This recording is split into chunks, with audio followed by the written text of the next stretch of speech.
We have a very special guest, Mr. Praveer Sinha, CEO and MD at Tata Power, is with us. So, power as a sector consumes a lot of coal, consumes a lot of raw materials which have recently spiked. First, can you tell us about the availability? How worried, is the industry about, coal coming or prices of coal going up? Can you just talk to us about how dynamics have changed in the last few days, and then we can take it ahead? When we look at coal, we need to look at it from two perspectives. The first is domestic coal. The domestic coal availability is very good in the country. However, during certain periods, there have been certain shortages, as we saw last year in the month of October. And coming summer also, we need to get ready to meet the additional power requirements, considering the higher temperatures which is expected during the summer months. So the domestic coal will, of course, the impact of international coal will not have anything on domestic coal as such, excepting that the cost of diesel will go up and the recovery cost of coal or the mining cost of coal will go up to that extent. So to a certain extent, it will have an impact, but not a very large impact. As far as the international coal is concerned, India does not import too much of Russian coal, so to that extent it is insulated. However, what happens is that there are other countries in Southeast Asia, including Japan and Korea and Taiwan, and also China, which imports a huge quantity of Russian coal. Nearly 80 million tons of coal comes in these countries. That will definitely get impacted, and that means that the coal which otherwise was coming in Southeast Asia from Indonesia and Australia, those prices can go up. We have already seen in last 15 days the prices going up of international coal. Especially the Indonesian benchmark prices have gone up by nearly $10 and expected to go up further if the war continues. So we will have a challenge for all the plants which are on imported coal-based. There are nearly 20 gigawatt of generation which is on imported coal. They will get impacted in the sense that their tariff will go up. But overall, in the country, the nearly 600 million tons of coal that comes from domestic coal companies, that should be okay. Imported coal prices as well have skyrocketed, and apart from the supply disruption in Russia and Ukraine, do you think there is going to be an increase in demand with some of the EU thermal powers now being restored to reduce the dependency on Russian gas? Do you think that this would imply that prices will remain elevated through the year? It looks very likely that the prices, which has been already very high for the last 1 year, will continue in this range. We were expecting that international coal prices will come down to a level of about $100 in the later part of this calendar year. But it looks like that it will definitely not come in that range. It will be upwards of $150. You spoke about the inventory situation, especially on the domestic side. But can you just tell us that, when we talk about globally, when there is such a big supply-demand change or, such a big supply-demand shock, as one can say, it takes time to recover. Even if things globally sort out, it may take some time before, things start to move again in a normal way. Absolutely. So the international coal prices, international oil prices, definitely for next 6 months will be very much stressed. And we can expect the higher range of prices during this period. Only once the war gets over and things stabilize, we can expect the prices to come down. But definitely for next 6 months, it's a very fluid situation. You also had merchant tariffs which shot up by about 20 rupees per unit in the month of February, with the average now at about 5 to 6 rupees. What should we brace ourselves for in the medium term when it comes to the merchant tariff rates? So merchant tariff rates will be a little bit distressed. It will be on the higher end, considering that the summer has started very early. Normally, we don't see 190 gigawatt of consumption in the month of February. Pre-COVID, we saw this range only in the month of June, July, which is the peak summer. We definitely expect this year in peak summer the requirement to go up to about 220 gigawatt. And that means that all the power plants which are there in the country, whether they are on domestic coal or they are on imported coal, have to produce full capacity, as also the renewable and the hydro plants. So the prices will remain a bit on the higher side, and I think the energy conservation messaging has to be much stronger. Similarly, the lineup of coal inventory has to be done in such a way that we do not have a situation of zero coal stocks in the plants. So, if I could just zoom out and once again ask a question that Pankaj did in the opening, which is that with the geopolitical tension, the way we are seeing commodity prices go up, the disruptions that we are seeing in the Black Sea, the shortages of coal, short term as it might be, have we started to see companies like yourselves brace for any coal shortage, stock up on inventories? Is there more inventory? And of course, spot prices would be much higher. The companies like us have a long-term arrangement.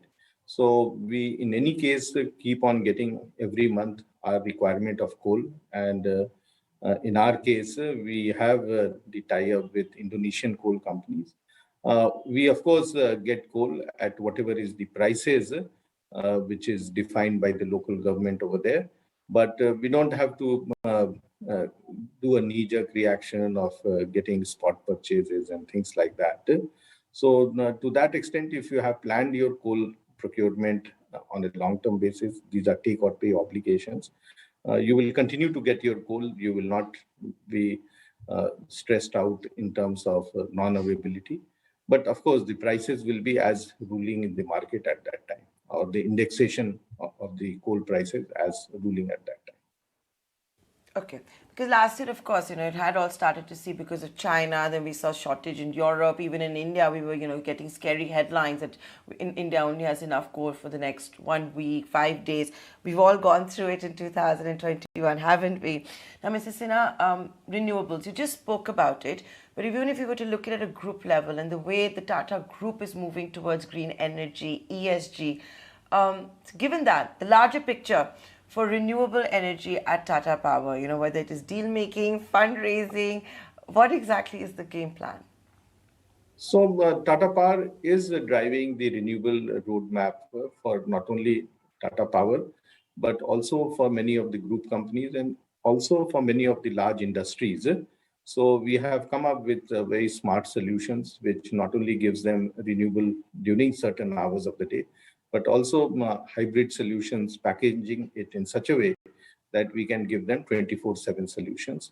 And many of these solutions are now started getting implemented. And going forward, I think we have a viable and commercially attractive proposals, which will ensure that industries or commercial establishments can go for 24/7 renewable energy.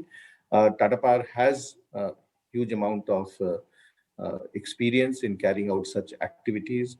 It has developed large number of tools for ensuring that 100% renewable energy can be supplied. And we are very confident that not only we will drive this within the various companies within the group, but also outside for other industries and other commercial establishments. Management at Tata Power, Mr. Praveer Sinha, CEO and MD, is still with us. Sir, thank you for waiting by. I just wanted to now understand about the domestic situation. When we just talk about the last 2 years, have you seen a significant change in asset ownership, investments from various companies towards EV, towards power, towards road, which was probably missing in the last 5, 7, 10 years? Yeah, I definitely see that the trend is changing. And whether it is in power generation where renewable power is getting more focused, even for us in Tata Power, from a level of just 15% of our energy which we used to produce from the non-carbon sources 4 years back. Today we have moved to nearly 30%, and in next 5 years we'll be nearly 60% of that. So there is a trend that all future investments will happen in renewable energy, and when I talk of renewable energy, it's a combination. It's not just solar or standalone wind, but how hybrid solutions of solar, wind, hydro, and storage can come in. And I think that's the way the trend will change going forward, where more of solar, wind, and hydro and storage will come, and less of thermal. In fact, there is no capacity addition that is happening in thermal, very far and few. And all the old plants, once they complete their useful life, they will get decommissioned. So I think the trend is very clear. Similarly, what we are seeing is that the electric mobility is picking up pace, whether it is by the fleet owners or individual owners, whether it is four-wheelers, two-wheelers, uh, public transport systems, buses, they're all moving towards that. But this is a transition. This is not something that can happen overnight. The transitioning is happening at a very fast pace. And I'm sure the next 2-3 years, you will see huge amount of increase and penetration of renewable energy and electric transportation happening in the country. Right. So, when we just talk about crude oil prices being high, all commodity cost being on the higher side, whether it's coal, whether it's various others, and, time and again, you've seen disruption coming into these sectors. Do you believe that move towards EV, move towards solar, all of this will take, a further step in terms of investment over the next 6 months if prices were to stay where they are? I think if you see in the last 10 years, people have been sensitized about the climate change. And I don't think we should look at it from a short-term perspective of the war and the immediate increase in oil prices, but how globally there is a commitment that we need to move towards non-carbon usage, whether it is for energy or it is for transportation. And this trend will only pick up pace. Unfortunately, last 2 years because of COVID, many of the actions got little stalled. But I think next 8-9 years in this decade, we are going to see huge action in moving forward the agenda of clean and green energy. And this will become a way of life for everyone. Mr. Sinha, it certainly is a milestone moment with respect to 100 years of the hydro plant of the company. You've seen so many cycles as well. Take us through what exactly this means for Tata Power. This means a lot of things to Tata Power. One is that the innovation that Tata Power did 100 years back of setting up a green generating plant, hydro plant in the foothills of Western Ghats is still very good, and it is still very topical.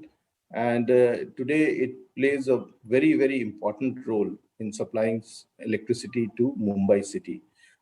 In fact, when I was mentioning to you that how we are packaging 24/7 renewable energy, while we will have during daytime solar power, during evening peak, we can use the hydropower to meet the requirement of the city. And then, of course, we can package it along with wind in other hours of the day. So I think hydro combined with the other renewables, yeah. So hydro combined with other resources makes a great sense in terms of how we can meet the future requirement of power. This is a great plant. In fact, even on last Sunday when we had a blackout, this plant survived, and it was the first one to come on the grid and continue supplying within 15 minutes time. So I think hydro plants which have been constructed by Tata Power more than 100 years back. In fact, this is the second plant which has completed 100 years.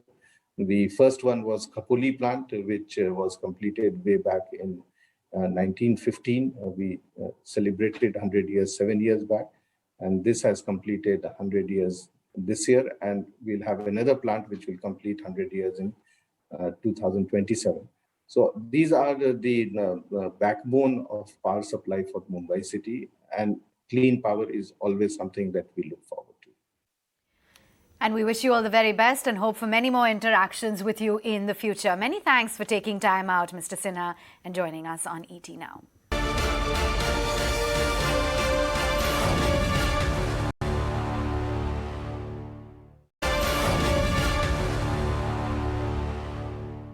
We're going to move on now and touch base with Berger Paints, the Managing Director and CEO. Abhijit Roy is now joining us live on the market. Thank you so much. We hosted you exactly 3 weeks ago after the quarterly performance. And, that time the world was very, very different. At that time, you didn't think that inflation was going to be a major cause of concern. With crude now hitting a triple-digit mark, the war that we're seeing when it comes to Russia as well as Ukraine, what is it going to mean for companies like yours, which are so dependent on crude? Yes, it is a problem. There is no doubt on that. Because it is going to fuel inflation, and at the same time, the RM costs directly linked to crude will go up. There is a part of it, in our case, probably about 35 to 40%, which gets strongly influenced by crude prices.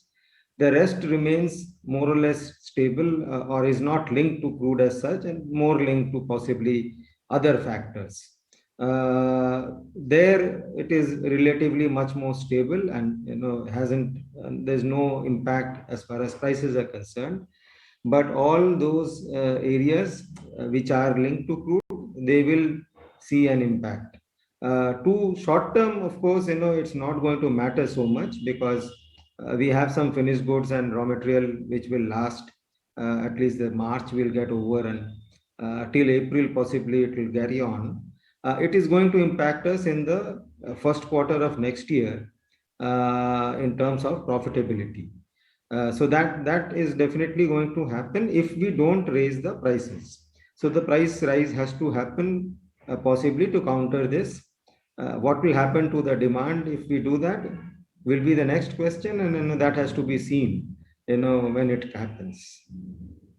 I was going to ask you that what would happen to demand, because there is Mengai. If you had done a steep price hike in November of 2021, if I'm not mistaken, do you think the consumer will be able to absorb more price hikes? So, it will impact demand for sure. How much and what extent is difficult to call. But there will be, some impact on the demand. It can't be that, prices keep increasing and the demand remains very stable or keeps growing as well. So that will have an impact. As I said, it is very difficult to judge, how much of that will impact us. There are many other factors which are there, in terms of increasing sale or demand for, our goods. We have, we can increase the distribution reach, which is a new areas which can come into play. The existing counters, of course, this will get impacted a little bit, in terms, especially in the rural areas, we are seeing a little bit of a slowdown. The urban areas still holding, relatively firm. So from that perspective, we need to understand, while we go forward, how will it look like? Work. A 10% fuel price, 10% hike in crude means a 10% price hike at product level. Is that as simple as we're trying to connect? No. So it's much lower actually. So, as I said, the solvents, so we have, just to quickly tell you, we have this water-based paint and the solvent-based paint. In the water-based paint, the primary ingredients are emulsions which are dependent on monomers, which are crude derivative, but it depends much more on, the demand-supply equation. So as of now, it is relatively stable. Sometimes it goes up, sometimes it goes down, depending on the demand and supply.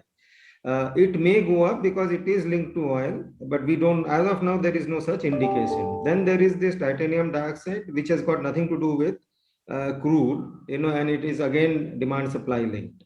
And the third is extenders, which has, zero linkage with crude, so therefore, and additives also zero linkage with crude. So almost 70% or 80%, you can say, is, not linked to crude in the water-based paint. It's only monomers, and that is indirectly linked. It's a derivative of crude, so it may be, getting impacted.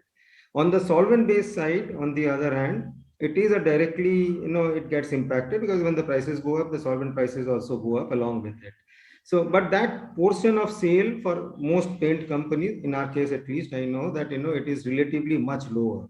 So it's less than 20% approximately around that point. So if you see, therefore, the direct impact, that's the impact where we will be impacted.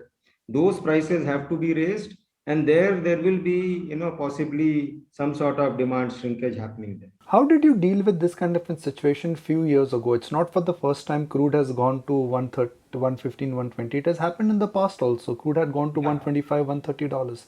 What was the strategy there? And when crude went higher, when you passed on the price hike, did that impact demand? So yes, Nikunj, we had increased prices at that point too, and we had passed on the price increases to customers. And at that point of time, initially it does impact the demand a little bit, but soon things settle down and it's back to normal. Abhijit, just wanted to understand about the decorative paints factory as well in Russia. Is it functioning normally? I know it's a very small operation right now, but tell us how much the revenues come from that factory. So it's negligible actually. The total sales, if you ask me, will be around 10 crores on a base of 8,000 crores approximately for us. So, it doesn't matter as such. But to answer your other question, yes, it is functional and it is, normally functioning as of now. Run us through what the consumer offtake has been like, because the independent channel checks seem to indicate that there has been a bit of a slowdown. You alluded to those price hikes as well. So, slowdown is impacted on two factors. One, we had done this price increases, so there was some stocking up which was there. So that would have impacted a little bit in the month of January. And in the rural areas, upcountry areas, especially in the northern belt, we have seen a little bit of a slowdown there. Whereas, in the west and the south, the demand has relatively held up. So that's a mixed sort of a bag as of now. Also, the home improvement trend that started during COVID, is that demand still very much there? Your Omicron is behind us. Offices are also reopening. So that's what I said, that in the urban areas we see relatively stable demand. Possibly part of it is driven by this fact that there is this home improvement, whatever was happening, especially after the Omicron has gone away. A lot of people who had postponed at that point of time are now using this time to possibly paint. So yes, urban centers relatively better. Abhijit, with all the kind of uncertainty that is on play right now, the bigger players usually get bigger. If we look at the market and the paint industry, it's pretty much 4 players. We keep hearing now and then about large corporate houses that may want to enter the paint business, and they have, we've seen that, for example, with the Jindals, etc. In this kind of uncertainty, do you see the players becoming bigger? Is there scope for consolidation? How do you see the landscape changing? So it's, as of now, too premature to say, what will happen in the future. I've kept on saying that, yes, we have certain advantages of being incumbent players. The supply chain is put in place, the dealers are all there, the painters are all linked up. We have a strong brand presence across the country. Unless we make terrible mistakes, it's very unlikely that, we will start getting hit. Whether it will consolidate in our direction, whether we will, get more share, will depend on how we respond, to the changed circumstances, to the changing consumer demand.